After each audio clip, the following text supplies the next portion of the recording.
राजा बार बार मंत्री से पूछते हैं, मेरे प्रियतम पुत्रों का संदेशा सुनाओ। हे सखा, तुम तुरंत वही उपाय करो जिससे श्री राम, लक्ष्मण और जानकी मुझे आंखें दिखा दो। मंत्री धीरज धरकर कोमल वाणी बोले कि महाराज, आप पंडित और ज्ञानी हैं। हे देव, आप शूरवीर तथा उत्तम धैर्यवान पुरुषों में श्रेष्ठ हैं। आपने सदा साधुओं के समाज का सेवन किया है। जन्म मरण, सुख दुख के भोग, हानि लाभ, प्यारे का मिलना बिछुड़ना, ये सब हे स्वामी काल और कर्म के अधीन रात और दिन की तरह बरबस होते रहते हैं। मूर्ख लोग सुख में हर्षित होते हैं और दुख में रोते हैं, पर धीर पुरुष अपने मन में दोनों को समान समझते हैं। हे सबके हितकारी रक्षक, आप विवेक विचार कर धीरज धरिए और शोक का परित्राण कीजिए। श्री राम जी का पहला निवास मुकाम तमसा के तट पर हुआ, दूसरा गंगा तीर पर।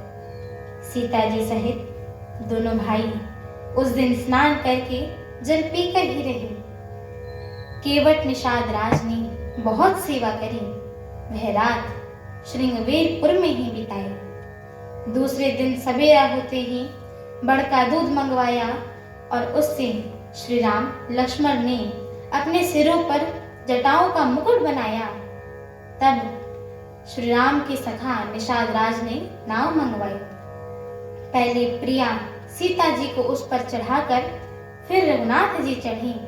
फिर लक्ष्मण जी ने धनुष बाण सजा कर रखे और प्रभु श्री रामचंद्र जी की आज्ञा पाकर स्वयं चढ़े।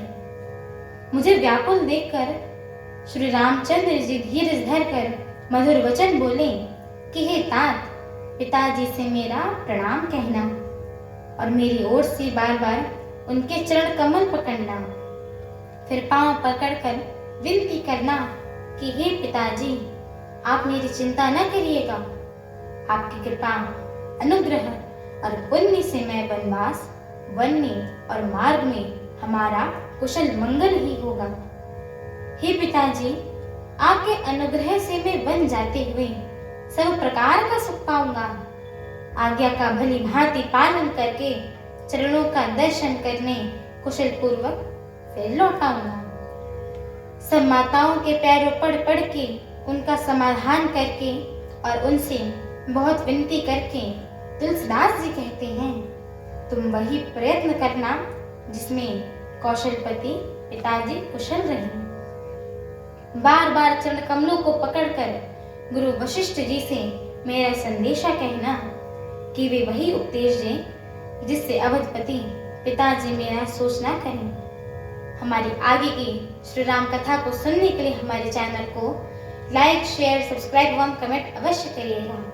एवं आप सभी हरिभक्तों से हम दोनों बहनों का एक छोटा सा निवेदन है कि कृपया आप सभी हमारे श्री रामचरितमानस जी के इस मंगलमयी पाठ को पूरा अवश्य सुना करिए, क्योंकि स्वयं परम पूज्यपाद श्रीमद् गोस्वामी तुलसीदास जी महाराज ने कहा है कि जो भी नर नारी, मनुष्य, जीव जंतु एवं पशु पक्षी प्रभु श्री रामचरितमानस जी के इस मंगलमयी पाठ को सुनते हैं, गाते हैं, कहते हैं एवं श्रवण करते हैं, उनके जन्म जन्मांतर के सारे पाप नष्ट हो जाते हैं।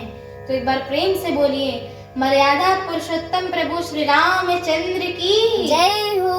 जगत जननी माता जानकी की जय हो। लखन लाल की जय हो। अयोध्या धाम की जय हो। तुलसीदास जी महाराज की जय हो। एक बार प्रेम से बोलिए, पवन सुत हनुमान की जय हो। जय श्री राम। जय श्री राम।